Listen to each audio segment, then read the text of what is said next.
The ghostly crewmates of the spectral ship all wielded power similar to that of corrupted abominations. Most were akin to beasts, while the captain was akin to a monster. At least that had been the case during the brief skirmish between the vanguard of the Wraith Armada and the Night Garden in the past. Jet could feel that this particular crew was more powerful than the scouts who had attempted to board the living ship before, and had no doubt that there were far more harrowing, terrifying beings among the ghosts the Dutchman commanded: demons, devils, and even nightmare creatures of the great rank. But it did not matter. The ghastly armada was vast, and there seemed to be an endless number of lost souls populating the ethereal, rotting ships. They were wraiths, which meant that most awakened would be in great peril in a battle against the Dutchman's otherworldly army. But for that very reason, Jet was their natural adversary. Her aspect allowed her to directly destroy the souls of her enemies, after all. Not only that, but she grew stronger with each enemy she killed. Her essence was replenished, and the cold-shattered star of her soul core grew both in size and volume, one dark jagged shard at a time. After 2 relentless decades of chaos and slaughter, her jigsaw soul core had become vast and expansive, looming above her soul sea like a broken sun. And that, in turn, allowed her to augment her undying body with essence far past the limits of what any other awakened was capable of, both granting her fierce power and allowing her to sustain that ferocity for a longer time, almost indefinitely, as long as there were living beings for her to kill. Or undead beings. It mattered not to Jet. As the crew of the spectral ship rose from ghostly light and rushed at her, she saw them clearly. Their ancient armor was shredded and torn, their phantasmal bodies underneath were covered in terrible wounds, and their cold empty eyes burned with ethereal green flames. Here was no frenzied hunger or demented fury in their gazes, though, like in those of most nightmare creatures, just torment. Lunging forward to meet the flood of murderous wraiths, Jet spun her war scythe and easily sliced the nearest of specters in half. A mundane blade, or even an enchanted one, would have simply passed through his ephemeral body as if it were passing through mist, but her scythe severed the soul of the spectral abomination just as easily as it would have severed flesh. The silhouette of the ancient wraith rippled and dissolved into a dying flash of pale light, disappearing forever. This text is hosted at n0vfire.net. Those who had managed to slay these peculiar beings before reported that the nightmare spell did not announce their deaths, and there were no soul shards left behind them either. But Jet could clearly feel the end of the ghostly sailor's existence. A stream of essence entered her soul, and a new shard was added to the jagged orb of her broken soul core, making it a fraction bigger. The spell whispered into her ear, as well. "You have slain A, you have slain A, you have." However, its voice suddenly faltered and grew indistinct, as if it could not process or express the truth of what had happened, like a machine encountering an error. How curious. It seemed that even the nightmare spell did not quite know what the Dutchman and his wraith armada were, or at least could not speak it. Jet ignored that information, for now.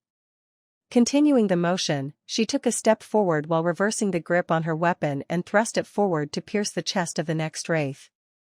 Since their ethereal bodies offered the mist blade no resistance, she then fluidly transitioned from a downward thrust into a spin, beheading the one rushing at her from the back. "You have slain A."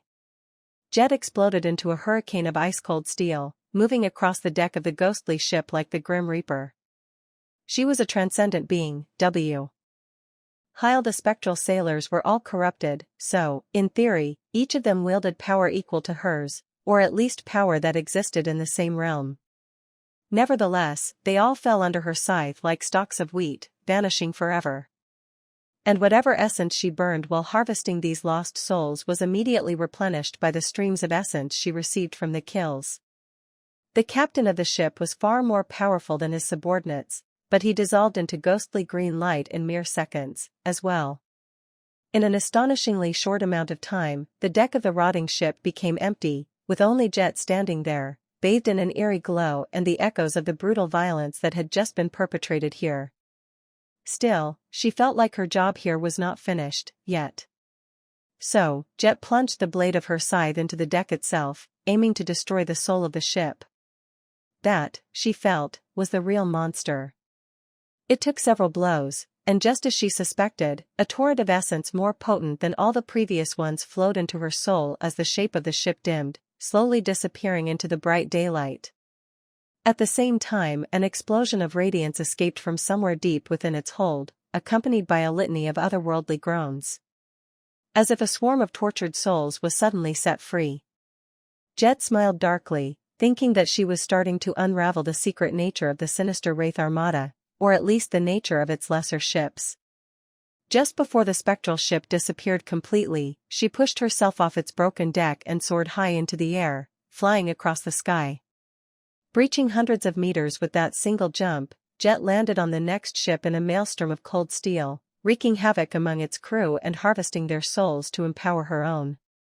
Behind her, the Night Garden towered like a fortress of weathered wood, and her soldiers were feverishly rushing to reload its mighty cannons. Chapter 26:12 Horror of the Abyss Plus, Turn Off Reset. While Jet butchered the specters aboard the leading ships of the Wraith Armada and the towering walls of mist slowly approached the Night Garden, another immense tentacle descended on the living ship, aiming to swipe the ascended cannoneers off its deck and destroy the mighty armaments the invisible aegis protecting them held, but it seemed to be straining in the crushing grasp of Old Tom. Just then, a black arrow fell from the secluded garden on the roof of the mainmast pagoda, followed by an enormous javelin that seemed to be forged from pure darkness. The violence of their impact was so horrific that the immense tentacle was torn open and maimed, releasing its hold on the Night Garden in a flood of oily blood. That was Slayer and Saint entering the battle from the privacy of Soul Reaper's garden. Sunny had not left the great citadel unguarded before diving into the dark depths, of course. And there, in those dark depths, Sunny, Serpent, Neve, and Bloodwave continued to descend into the crushing cold abyss as they pursued the wounded tentacles of the ancient horror. No light penetrated the mass of water far enough to illuminate their surroundings, so they found themselves in utter, absolute darkness. Of course, Sunny could sense the movement of shadows and pierce the veil of darkness with his gaze. The Saints of Night, meanwhile, navigated the lightless abyss with their own powers. If anything, they were more at home in the depths than he was. Still, Sunny was certain that even the descendants of the House of Night didn't dive that deep often. The wounded tentacles retreated downward with spectacular speed, leaving billowing trails of oily blood in their wake. As he pursued them, the water grew colder and colder. Much more palpable, however, was the mounting pressure of its great mass.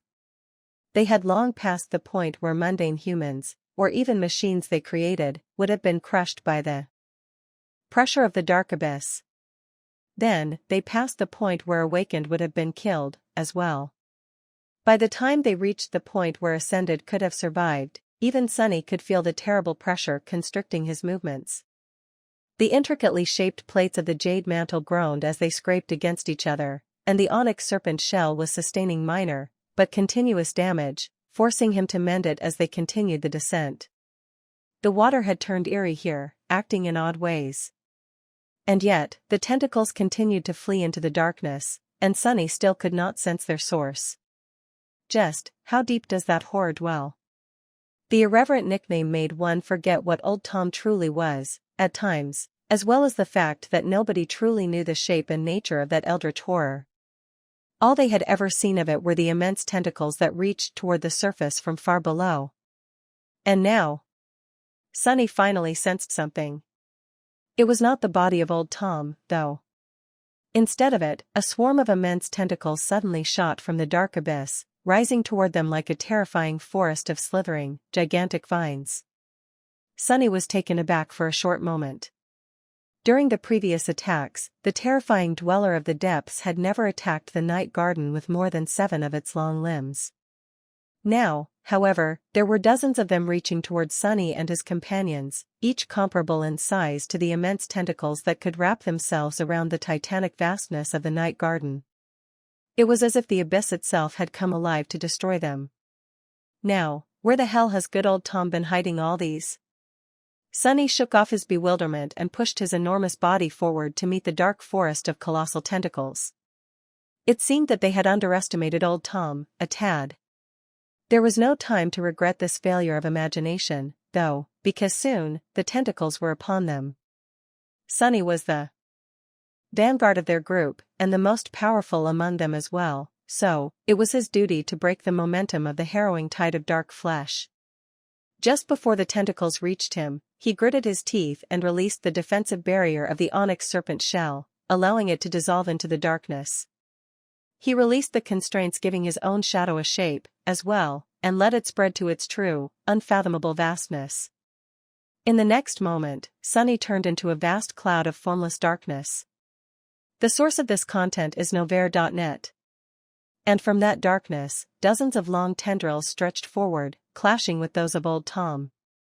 Of course, Sunny was not quite as immense as the horror of the depths, but his will was infused with the essence of death, so his touch was far more lethal.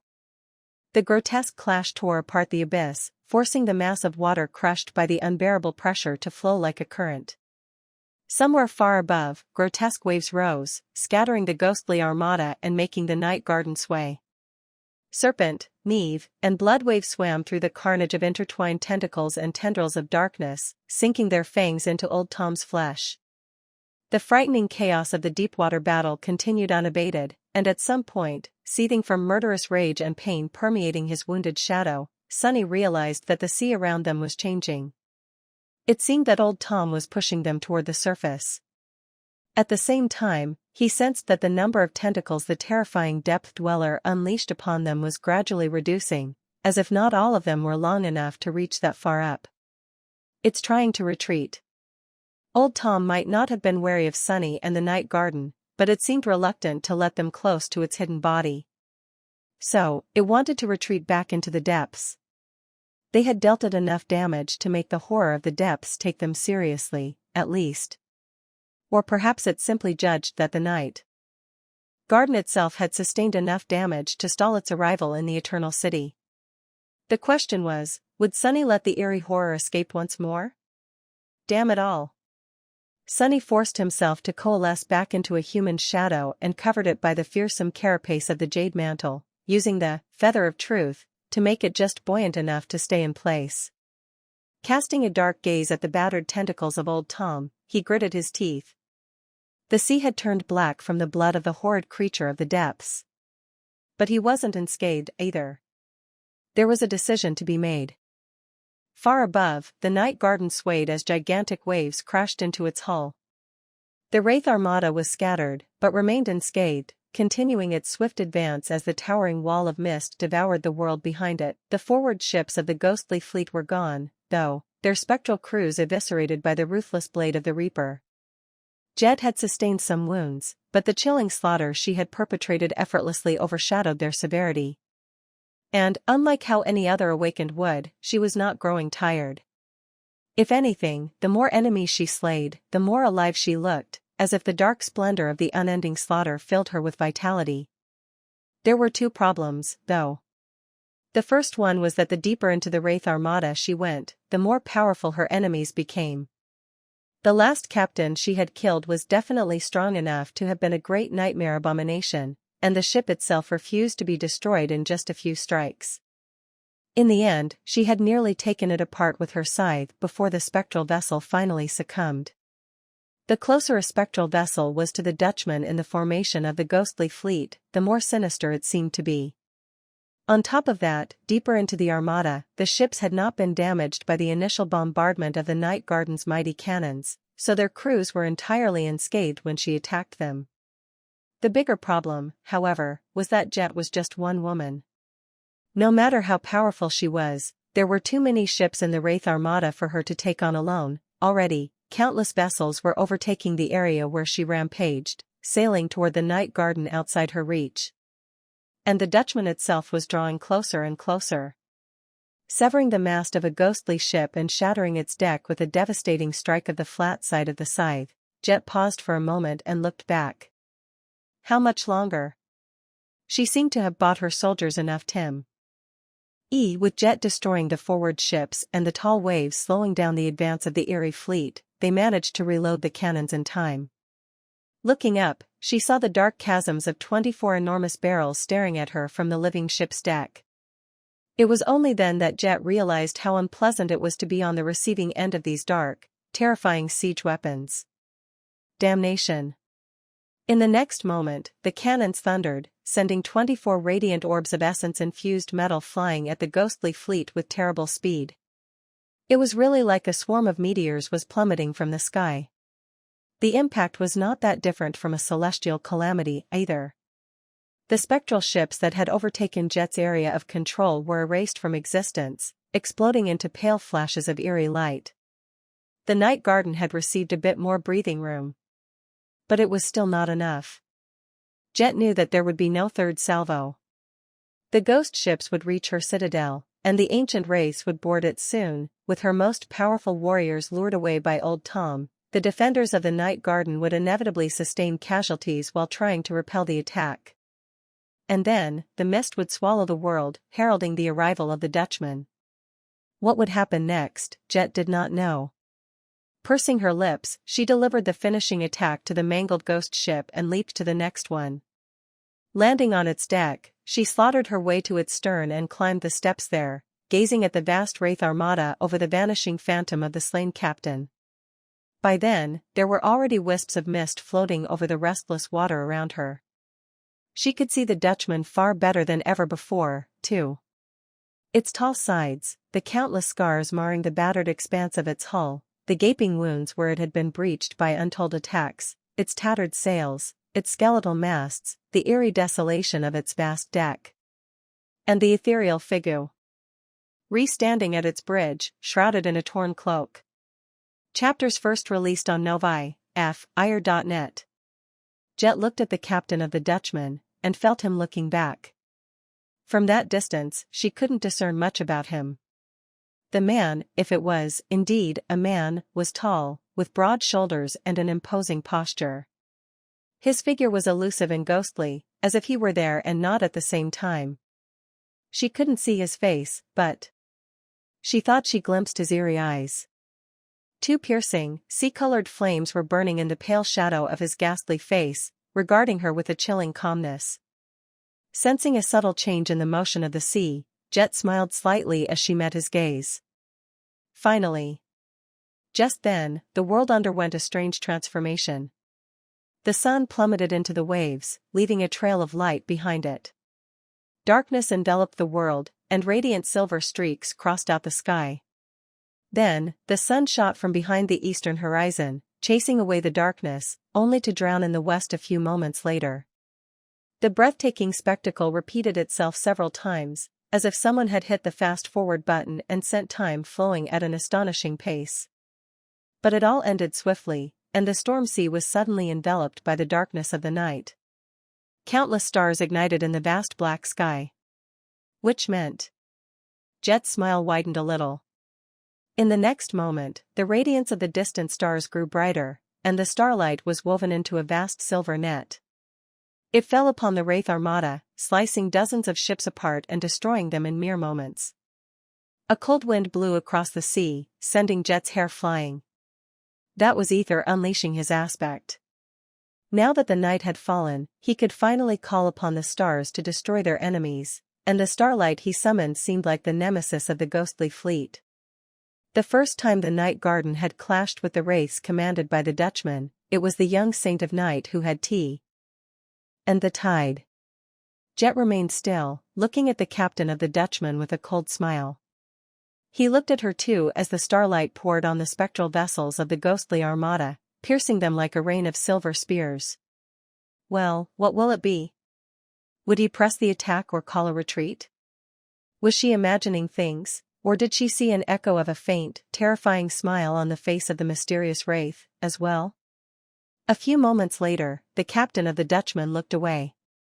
The mist swelled, and the fearsome silhouette of the ghastly flagship was swallowed by it, vanishing without a trace. The vessels of the Wraith Armada disappeared, as well, gone like the vestiges of an eerie nightmare. The wall of mist was torn apart by the wind. Soon enough, the surface of the sea calmed down, and nothing hinted that there had been a fleet of phantoms on its surface just a few moments ago. The battle in the depths seemed to have concluded as well, since no tentacles rose from the depths to attack the night garden anymore. Jet lingered for a few moments, then let out a relieved sigh. It seemed that they had survived another day. Chapter 26:14 Late to the party plus, turn off reset. The battle was over, the mist dissipated, and the foaming water calmed down. The Wraith Armada was gone, having vanished like a fleeting apparition. Old Tom had retreated back into the abyssal depths. The night garden had earned several new scars, its living hull slowly repairing itself in the pale starlight. The awakened soldiers emerged from under the deck, and the ascended officers who had manned the cannons were catching their breath while leaning on the railings, a cold breeze caressing their pale faces. Soul Reaper Jet had already returned aboard her ship, somewhat battered, but mostly unscathed. Her armor was in need of some mending, so she dismissed it in favor of a set of comfortable mundane clothes. Not long after, the Saints of Night climbed onto the deck of the night garden, as well. They were met with loud cheers. Facing Old Tom in the dark depths of the storm sea was an admirable act, after all, not to mention the awesome feat of driving the dreadful creature away. On top of that, everyone was under the impression that they had fought the fiend alone. While Neve and Bloodwave were being celebrated by the awakened soldiers, Sunny crawled out of the shadows in the quiet seclusion of Jet's private garden and sprawled on the grass with a groan. He felt absolutely miserable. All that for nothing. In the end, he had let Old Tom go. It was unclear whether he could have defeated it otherwise, out there in the abyssal depths, but Sunny still felt disappointed that he had not even received a chance to try. He would have probably pursued the eerie horror if he had been alone, but at the moment, he also had to consider the night garden and its passengers. So, Sunny had chosen the less unhinged strategy and swallowed his desire to tear Old Tom limb from limb, returning to the surface instead. Now, he was enduring the torment of his wounds with nothing to show for it. At the end there, he had been forced to face the horror of the depths without the defensive barrier of a shell, in his true form, that of a vast, formless shadow. That had helped him salvage the battle, but also left him vulnerable to receiving soul damage. That was fine, though, because Soulweave was already mending his tattered soul, and somewhere in the depths, Old Tom was suffering, as well, having been poisoned by his death will. Thinking about that last part made Sunny feel much better, filling him with vindictive joy. Saint stood silently to his left, guarding his sprawled form. Slayer, meanwhile, was leaning against a tree some distance away, almost indistinguishable from the deep shadows around her. Find the newest release on novel.fire.net. Soon enough, Jet joined him in the garden, as well. Sitting down nearby, she let out a long sigh and said in a wistful tone. It's strange, isn't it? We did not lose the battle, and yet, it doesn't feel like we've won it either. Sunny spared her a brief look and shrugged. Doesn't seem odd at all. He lingered for a few moments, and then asked. That creepy feeling I got while fighting Old Tom, the Dutchman made an appearance, didn't it? Jet nodded. Yes, just as expected. It vanished once the night fell, though. Sunny raised an eyebrow. Did Ether chase it away? Jet remained silent for a while, then sighed again. It was not so much that it was scared away by Ether as that it chose to leave once the stars, and the map hidden in them, revealed themselves once again. We, Old Tom, and the Dutchman are not the only candidates left in the race, after all. So, I think it simply decided not to waste time, especially considering that the night garden had already sustained some damage by then. She paused.